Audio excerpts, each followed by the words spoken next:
Aerial wargames is a whole family of wargames. We have tons of games which enable us to recreate different conflicts and enable us to simulate different struggles fought in the air. But if we look for games which enable us to recreate a whole variety of dogfights fought after the Second World War up to the end of the 20th century, there won't be that much titles to choose from. Today, I'd like to present you one of them.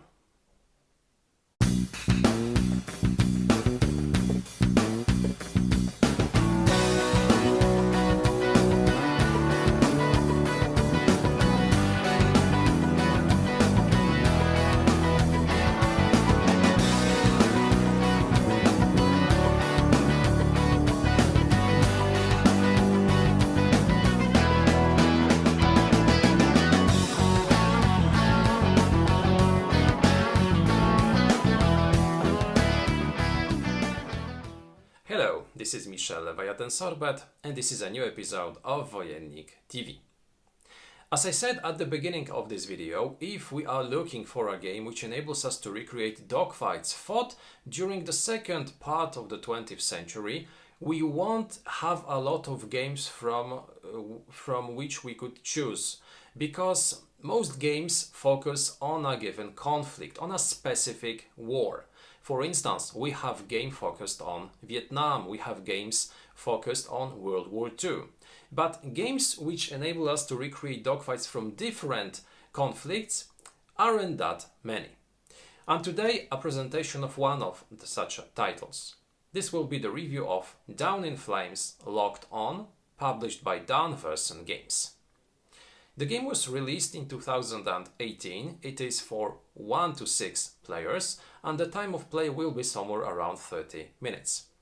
We do get a campaign mode in the game, so if we play games using this campaign mode, the length of a single game will be longer, because a campaign will be constituted of several dogfights. So if we count the time of play of one dogfight in the 30 minutes or so, you should multiply this length by the number of dogfights fought during a single campaign. This is a card game in which we will find two distinctive card types. The first one will represent aircrafts, and a lot of those will be included in the game, from different nations and from different conflicts. So, for instance, we will be able to recreate dogfights fought during the Yom Kippur War, or during Operation Rolling Thunder, or maybe during Operation Desert Storm.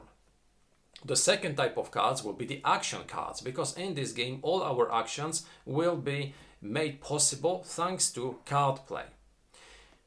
The game, as I said a few moments ago, was released in 2018, and it is a game which I was really looking for, because I was searching for a game with a fast time of play and at the same time which would enable me to recreate different dogfight types with different machines. So today I'd like to show you how this game looks, then I'd like to tell you a few words about the mechanics of this title, and at the end, as usually, I'd like to give you my final thoughts about it. I'd like just to underline that during this movie I will focus only on the 2 to 6 players mode. I won't be telling you anything about the solitaire mode, because I'd like to prepare a different movie which will be dedicated to this mode of this title. So without further delay, let's check out how the elements of Down in Flames Locked On look. Here is Down in Flames Locked On, prepared to play a 2 players game. Down in Flames Locked On can be played in several ways, but the two main ones are a classic dogfight opposing 2 aircrafts and the campaign mode. The second mode, which is the campaign mode, allows us to recreate events of different conflicts which occurred during the second part of the 20th century. And in order to replay those conflicts, we receive dedicated maps on which we have information concerning the different missions, the different scenarios that we will be playing. And as you can see, we have several of them on each sheet. We have, so for instance, the Desert Storm 1991, we have the Indian-Pakistan War of 1965, we have Operation Rolling Thunder of 1968, we have the Yom Kippur War, we have the Korean War, we have also the Falkland Islands War. So we have several of them, and on each such a sheet we have a dedicated number of scenarios which tell us what types of aircraft should be used, how many victory points can be achieved, and also how to determine victory at the end. The campaign mode is different from a classical dogfight because the victor of the whole campaign is only declared after playing the last scenario. In a classical dogfight, in order to win, you just have to shut down the enemy plane. What is further different in the campaign mode is that you have also some ground installations. So you have some anti-aircraft guns, you have radar units which will try to shut down your enemy from your plane from the ground. But in the most classical mode, we will be having two aircraft fighting against another in a classical dogfight. And in order to play such a game, we have to firstly choose our aircraft. Now we have several ways to do so. We can choose randomly, but this is not the recommended way to go because the number of machines and the diversity of them is such big that if randomly choosing from the whole deck, you can end with two completely different machines from different eras. Because if we compare machines from the late 50s or even from 1944 when it comes to the Yak-9, we see that it is a very poor machine with a lot of zeros. So compared even to a machine of 1973, which has countermeasures, which has rockets, it will not be an interesting game. It will be very straightforward. So in order to play a game, a game which will be satisfying for both sides, we should choose the planes in a different way. And we have two ways of doing it. We can firstly look at the year when the aircraft entered service, when it was used.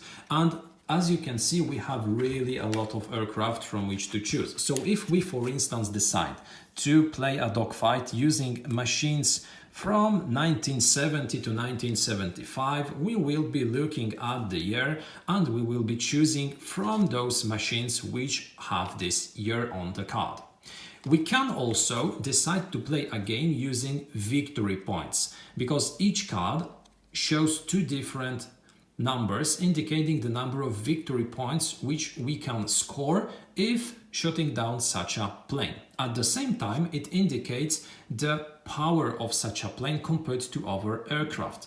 So if we, for instance, want to play a game up to 70 points, we will be choosing aircraft which have this value printed or lower.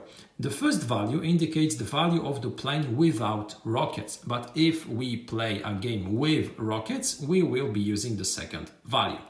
Additionally, when using this mode, we can choose from special capacities because there are some special capacities in the game. For instance, here we have a capacity gunfighter, discard 2 fewer cards for gun attack once, or zero angle, or for instance ace, etc.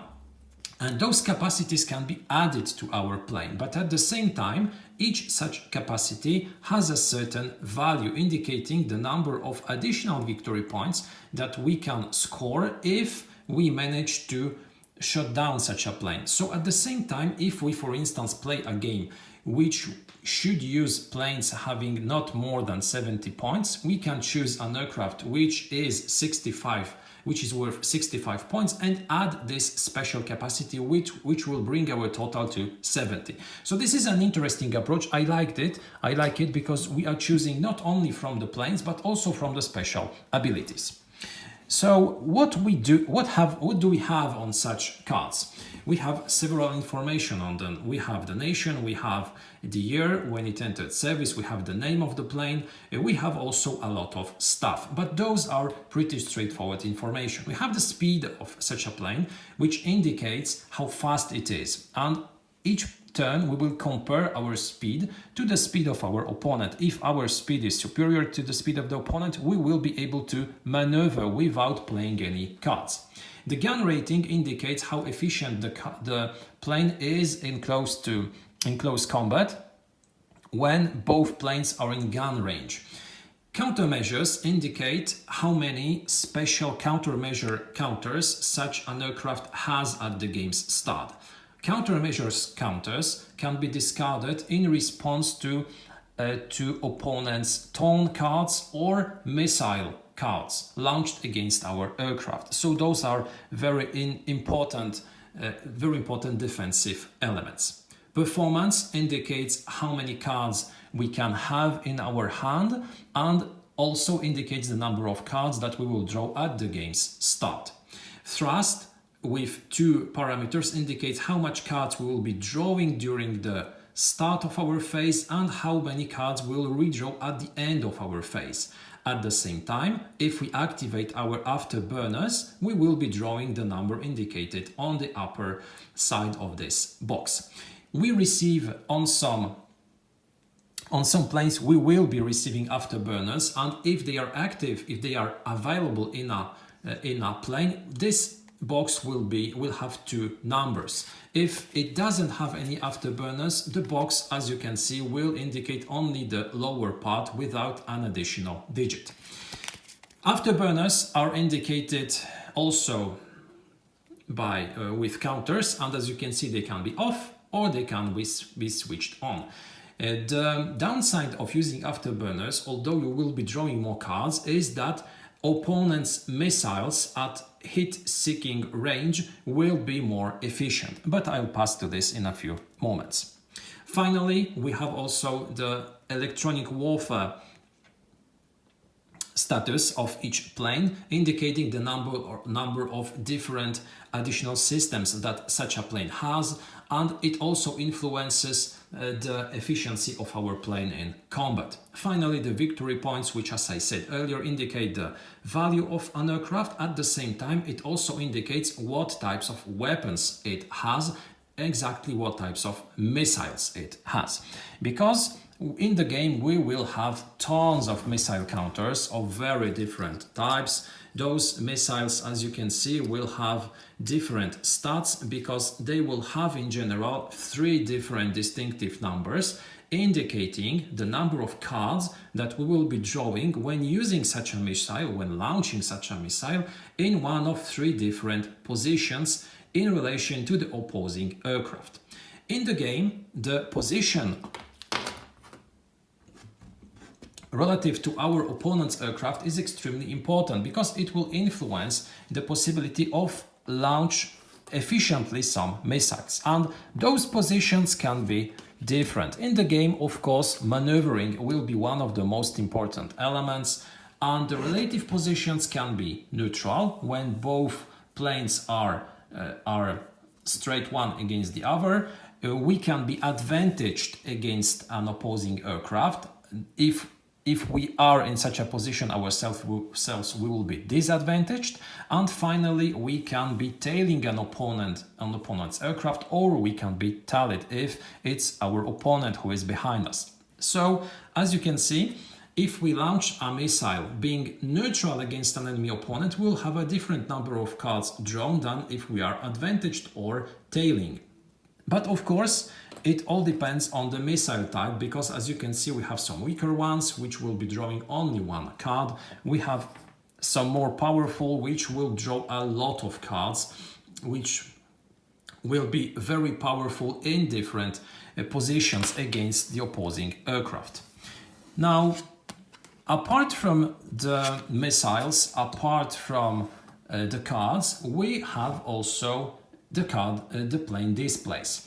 Now, I am using the plane displays in order to track all the stats concerning my plane, but I am keeping my plane outside this display, because as I have showed you a few moments ago, it's much more convenient to check our position in relation to the opposing aircraft without having to move the whole display. So it's up to you. The display is not compulsory. You can just use the counters without even using this display. But I like it because it enables us to keep everything in order. And on such a display, we have firstly a space where we will be placing our countermeasures.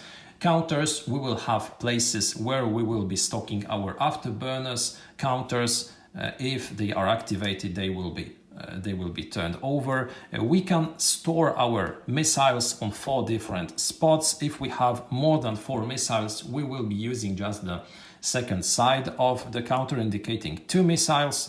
We have finally 2 very important tracks. The first one is the altitude track with a dedicated counter indicating that our aircraft is on a medium, high or a low altitude, which will influence our performance or our thrust depending on how high we are.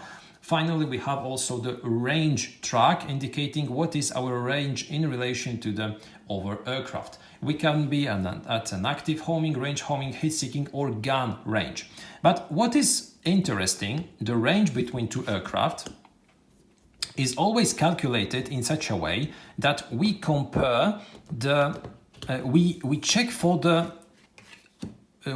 range on both aircraft displays, and the range between the 2 aircraft will be always the farthest one. So if, for instance, we have 2 aircraft which are both at range at active homing range, they will be at active homing range one against the other.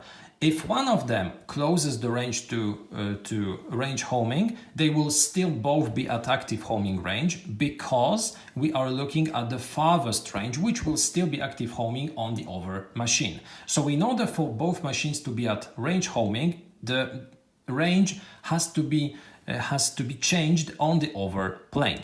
If both enter, for instance, heat-seeking, they will be at heat-seeking range. But if only one of them is at heat-seeking range, the other at range homing, the range will be range homing. Additionally, this is modified also by the altitude of both planes. So this is a pretty complicated system.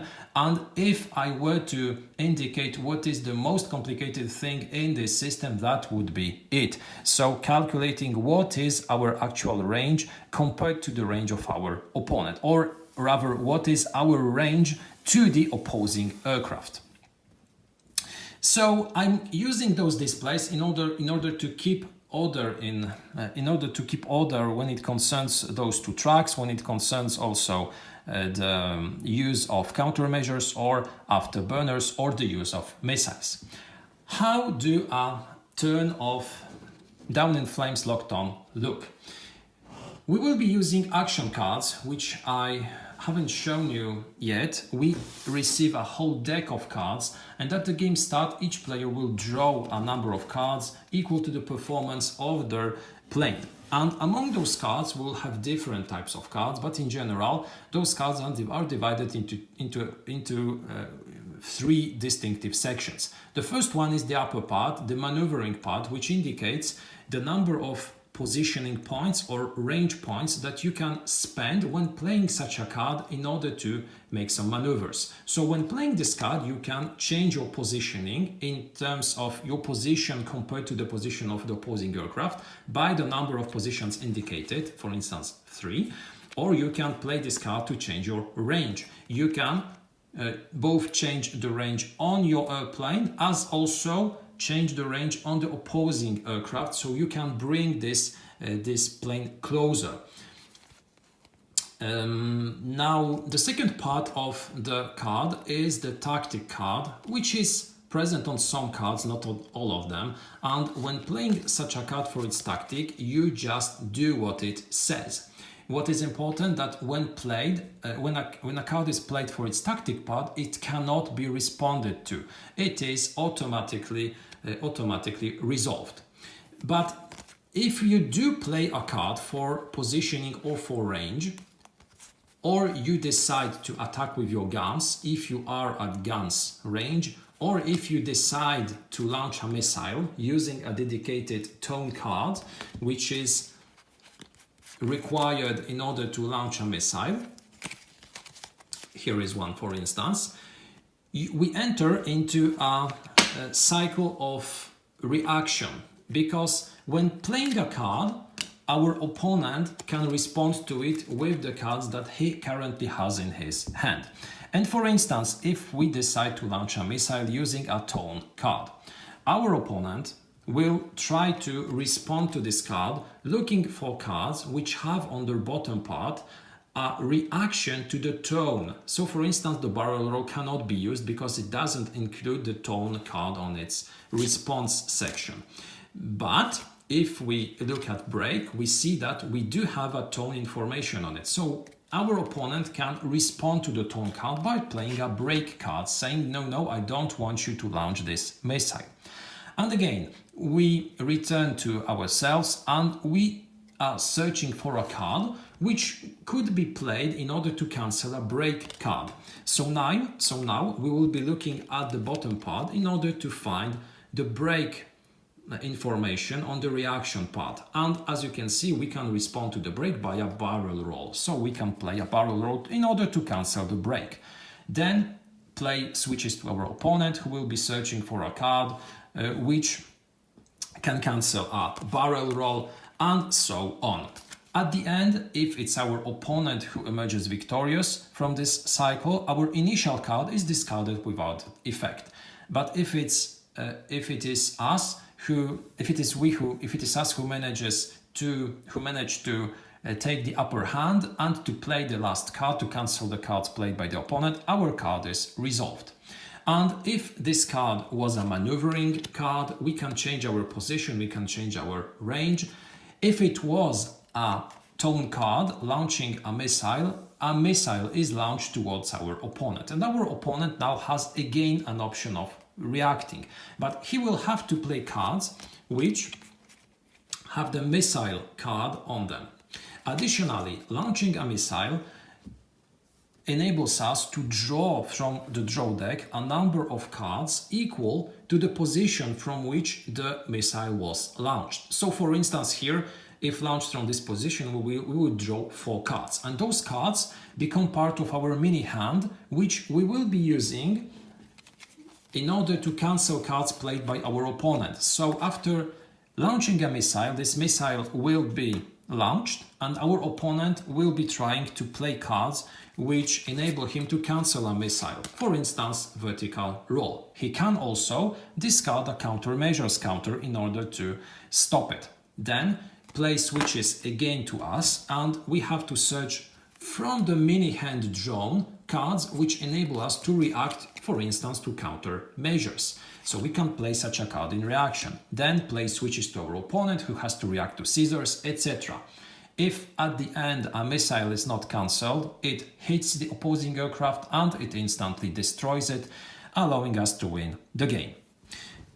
We play in such a way for 6 turns, drawing cards at the start, deciding if we change altitude, redrawing at the game at the turns end, and we play so on up to 6 turns, trying to shut down our enemy.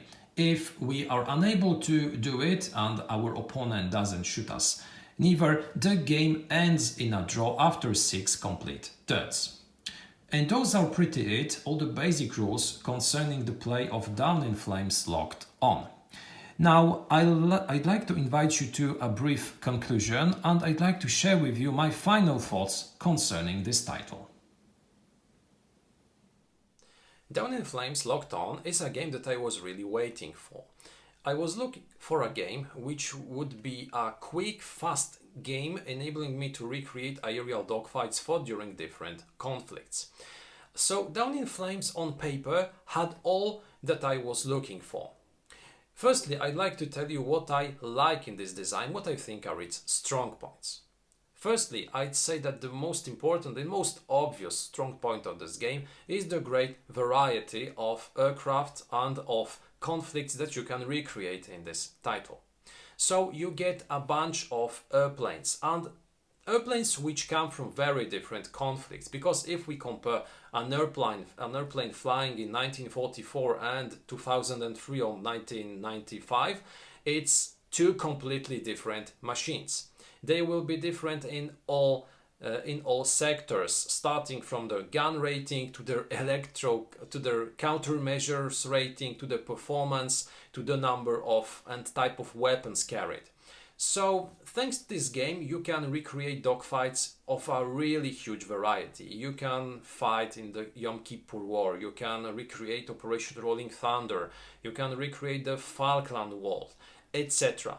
You can even go further and try to play hypothetical dogfights, for instance, between French and British machines. Why not? It's totally possible. It's just a game.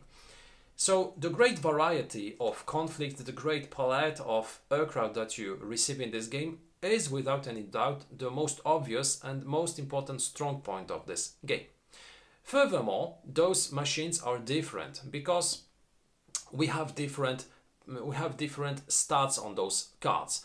The difference is not only related to the picture that you receive, to the nation, to the date of use. It's also related to different stats. So as I said a few moments ago, the thrust, the number of countermeasures, the gun rating, the speed will vary and will enable you to fight very different dogfights depending on the aircraft you choose.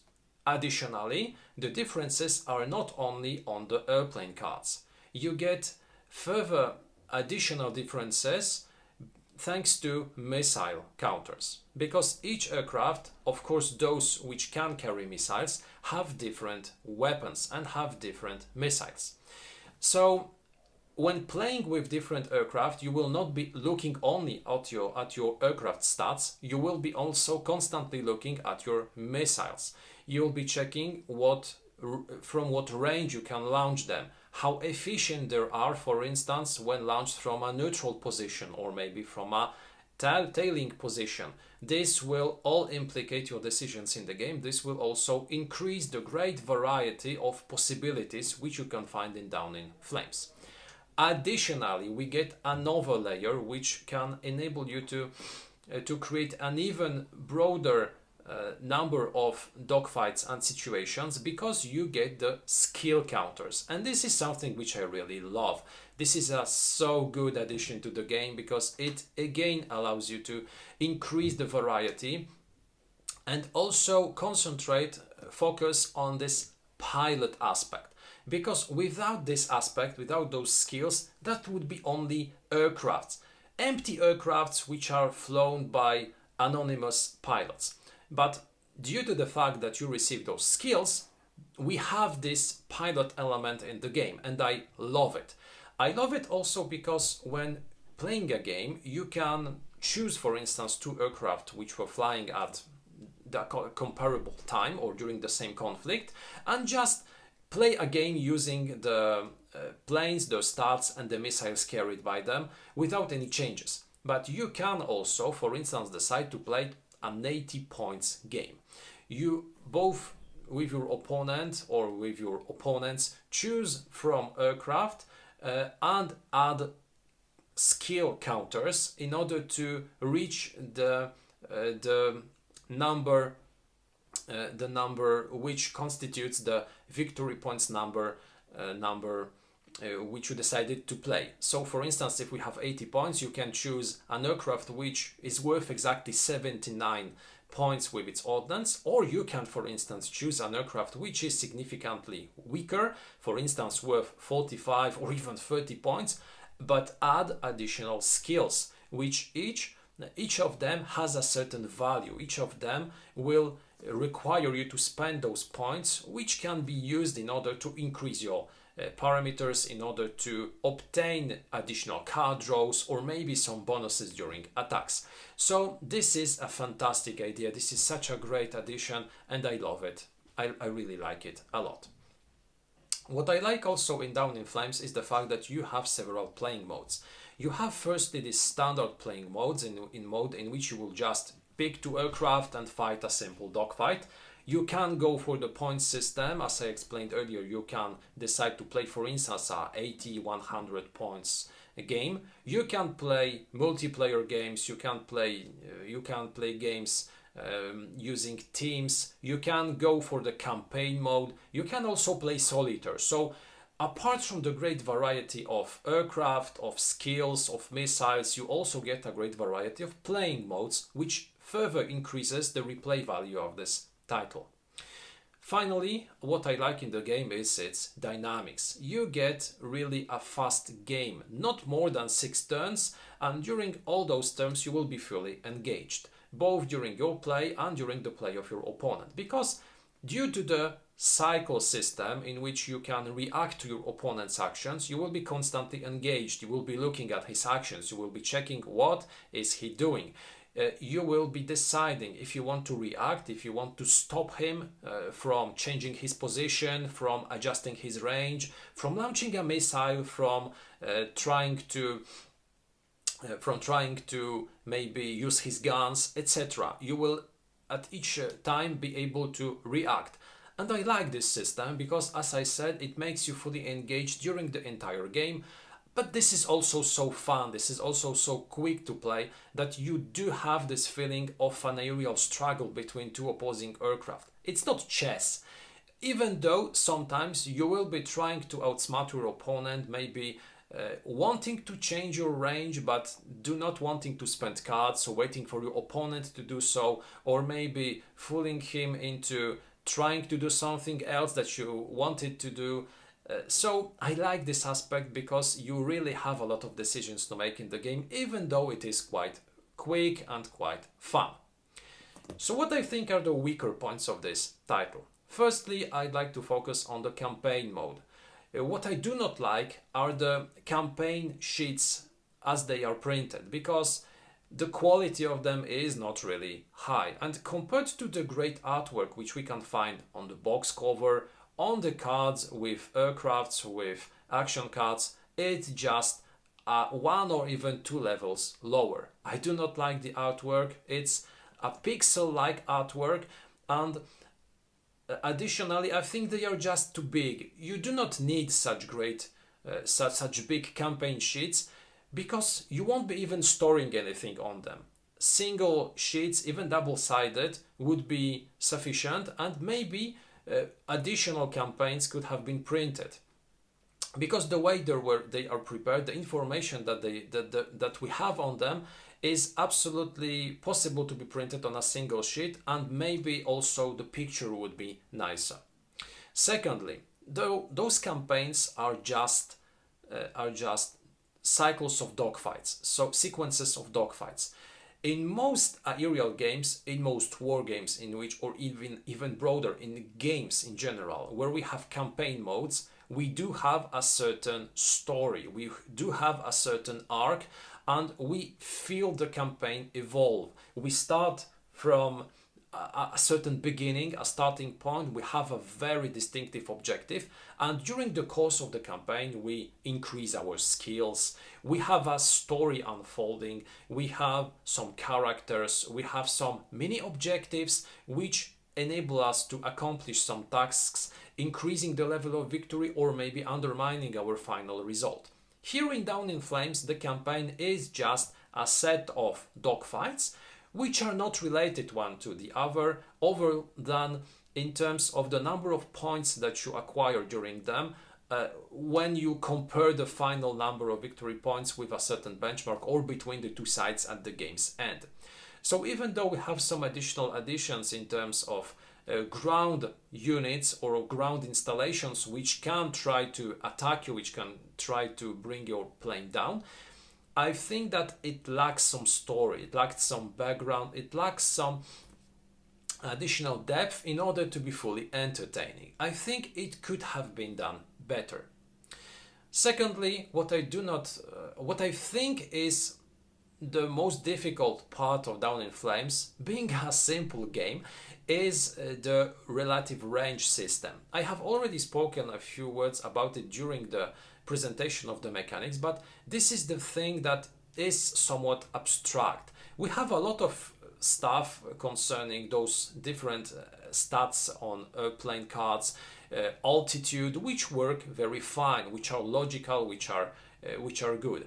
Here, in terms of range, it's a little bit abstract because we are not comparing in fact the range between the two opposing aircraft.